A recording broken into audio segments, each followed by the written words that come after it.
We're not advocating to let criminals out in the street. You know, we all want public safety, but there has to be a way to deal with folks being released who've served their time and need a second chance.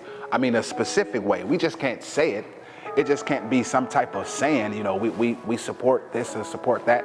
There has to be actions.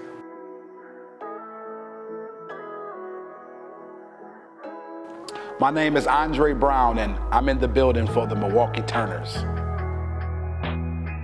I work with Project Return, and I help advocate for ex-offenders coming home to be recognized as civilized citizens.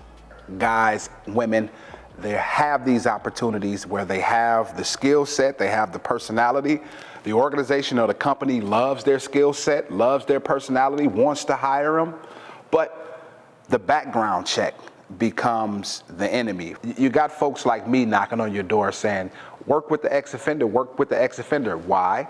Because the ex-offender has a great skill set, the ex-offender is humble, and the ex-offender is hungry. Not tapping into this population, you're missing out on a potential strong labor market.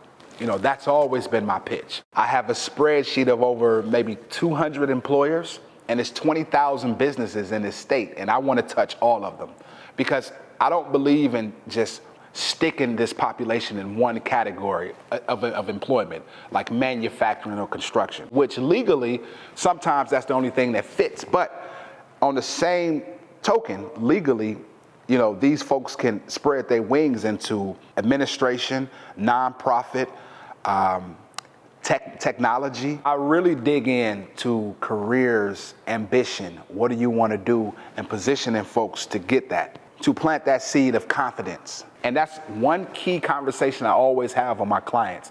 What are your dreams? What are your career goals? What do you want to do with your life? What do you have in your heart? And it's very important to try to cultivate that and get that out of folks. You know, I've been there. I know exactly what you're going through and how you feel. I can't say specifically the things you want, but I know in general, we've both been through the same thing. I was born here in Milwaukee. My mother was 15 years old when she had me.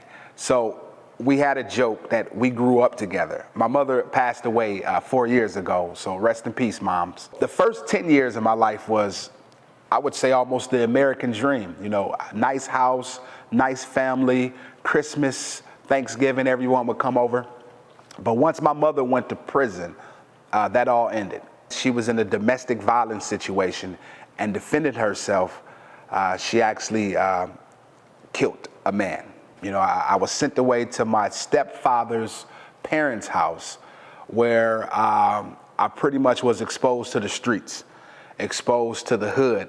First, it was just innocence, you know, playing basketball, little street fights, things like that. But then it eventually got into stealing cars, drugs, guns. It was a turbulent time with just going from institution to institution.